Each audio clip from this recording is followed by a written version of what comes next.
They told you it could never happen. They told you the walls were solid, the lines were permanent, and loyalty meant something in this business. And now those same people want you to look away, to scroll past, to pretend you didn't see what just leaked onto the internet. But you did see it. And once you've seen it, you can't unsee it. Because this is the leak that doesn't just bend the rules of professional wrestling, it sets them on fire. A shadowy parking garage, concrete pillars, flickering lights, no ring, no crowd, no cameras that were supposed to be there. Just two men who are not supposed to be in the same frame at the same time. Jon Moxley, Triple H. Let that sink in for a second. Does that name combination make you angry, excited, confused, or all three at once? Drop that feeling in the comments, because the wrestling world is split right down the middle. This didn't happen on pay-per-view. It didn't happen backstage with agents and lawyers hovering around. This happened off the grid, and that's exactly why it matters. Because when people meet in the dark, away from corporate logos and press releases, they're not talking about hypotheticals.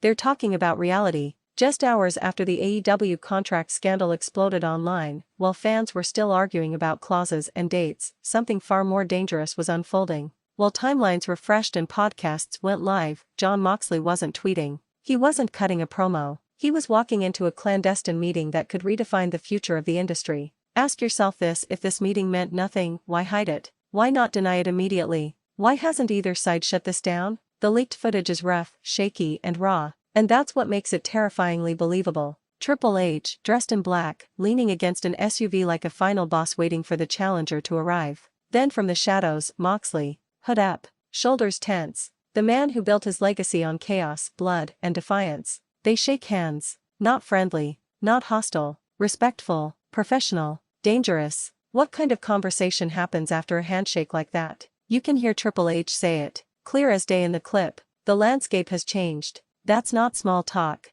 That's not nostalgia. That's a declaration, a warning, a promise. And if you think that line doesn't carry weight, you haven't been paying attention to how WWE has moved under his control. Here's the uncomfortable truth a lot of fans don't want to admit. WWE is thriving, but it's controlled, strategic, calculated. The bloodline is organized power. Seth Rollins is psychological warfare. Everything is layered, planned, polished. And what's missing? Unpredictable violence. The kind that doesn't wait for a cue. The kind that makes the entire locker room look over their shoulder. Now ask yourself another question and be honest. Who embodies that better than Jon Moxley? For Moxley, this isn't about money. It's about legacy. He's conquered AEW. He's been the heart, the soul, the standard bearer. But chaos needs new battlegrounds. And legends aren't built by staying comfortable. They're built by walking back into the fire you escaped from, on your own terms. So what does Triple H offer him? Not a leash, not a rewrite of who he is, but a platform, a war zone, a system begging to be disrupted.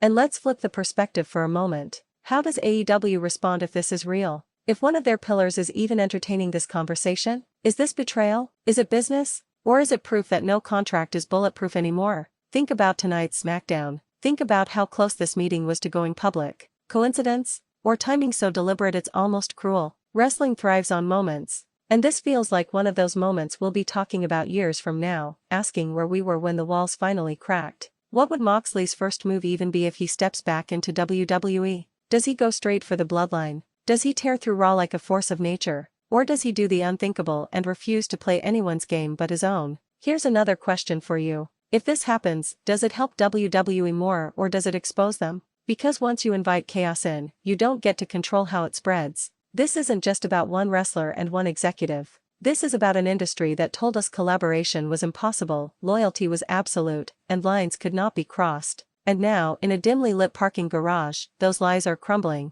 The speculation phase is over. This wasn't a rumor whispered on a forum. This was a meeting, a summit. And whether it leads to a contract, a storyline, or something even bigger, one thing is undeniable. Professional wrestling has entered a new era where nothing is off limits. So I want to know what you think. Do you want to see Jon Moxley unleash chaos in WWE? Was this meeting inevitable, or is it a step too far? And if you were Triple H, would you open that door, knowing you might never be able to close it again? The world is holding its breath. Stay right here, because when the next piece drops, Ring Rumble will be the first to break the silence. And here's where things get even more uncomfortable, because the more you replay that footage, the more questions it raises that nobody wants to answer out loud. Why now? Why, after years of public separation, subtle shots, and carefully maintained distance, does this meeting happen right after an AEW contract leak rocks the industry? That timing isn't sloppy. That timing is surgical. And in wrestling, timing is everything. Think about it. Jon Moxley has always been positioned as the antithesis of WWE polish,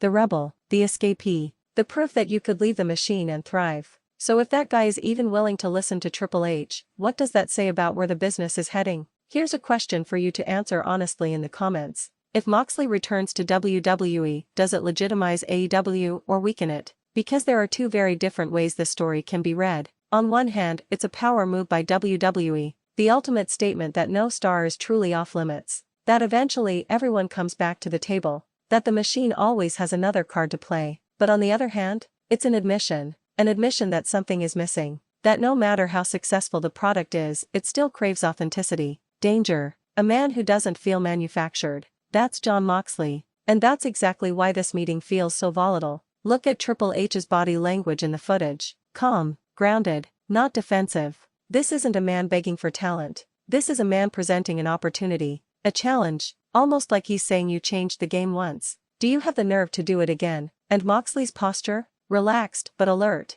like a fighter who hasn't decided whether he's walking into negotiations or into a fight. Let's talk about the locker room implications for a second, because this is where things get explosive. Imagine being a WWE superstar watching this leak. Imagine knowing that the one man known for blowing up systems might be coming through the door. Who benefits? Who loses their spot? Who suddenly has to prove they belong in a ring with someone who doesn't care about scripts or comfort zones? And then flip it. Imagine being in the AEW locker room. Does this create doubt, motivation, fear? Or does it spark something even bigger, an arms race between companies that pushes wrestling into its most unpredictable era yet? Because once secrecy is broken, everything accelerates. Another question for you. If this leads to a WWE return, should Moxley be eased in or dropped straight into chaos? Because easing him in defeats the point. The man built his reputation on tearing through expectations, on being the variable no one could control. And Triple H knows that. That's why this meeting didn't happen in an office. No boardroom. No suits, no smiles, just concrete and shadows, neutral ground.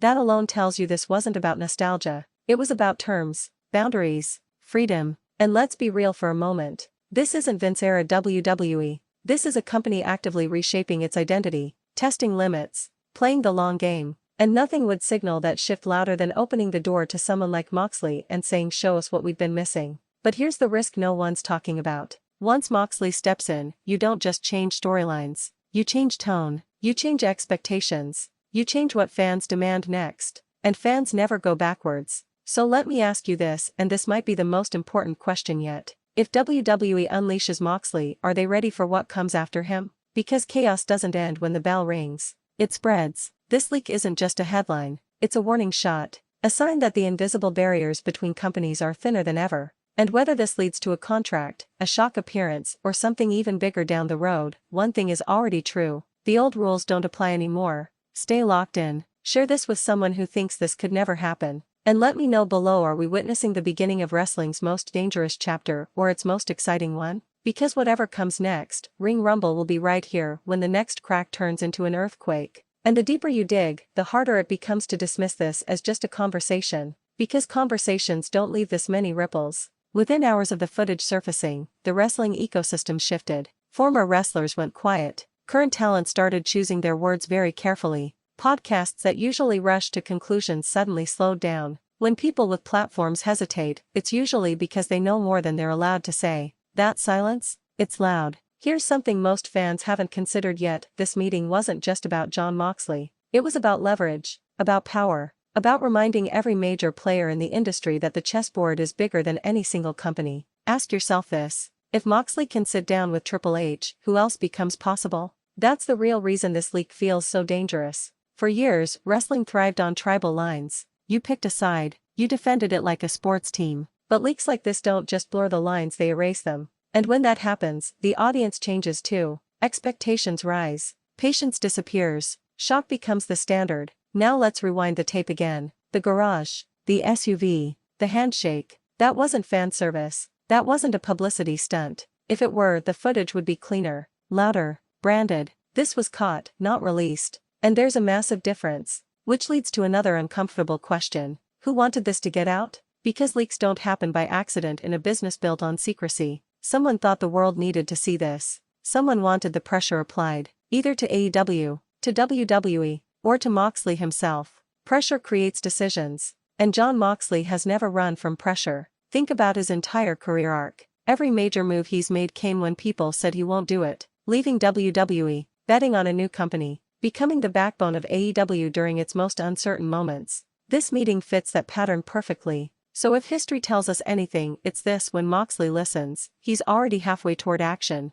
Now imagine the creative implications if this goes forward. Not fantasy booking, reality. Moxley doesn't need a title immediately. He doesn't need a parade. What he needs is friction, resistance, a system to push against. And WWE right now is full of carefully constructed empires just waiting for a wrecking ball. What happens when unpredictability collides with structure? That's where magic and chaos are born. Another question for you to answer below. Would you rather see Moxley as a lone force of destruction or leading something even more dangerous? Because either option changes the game. And let's not ignore the timing again. SmackDown, tonight. After the leak, after the whispers, after the footage, even if nothing happens on screen, the tension is already there. Fans will be watching differently, listening harder, looking for cracks in every segment. That's the power of a real-world story bleeding into wrestling. And that's why this feels like the opening chapter, not the climax. Some people want this shut down. They want clarity, statements, denials, clean answers.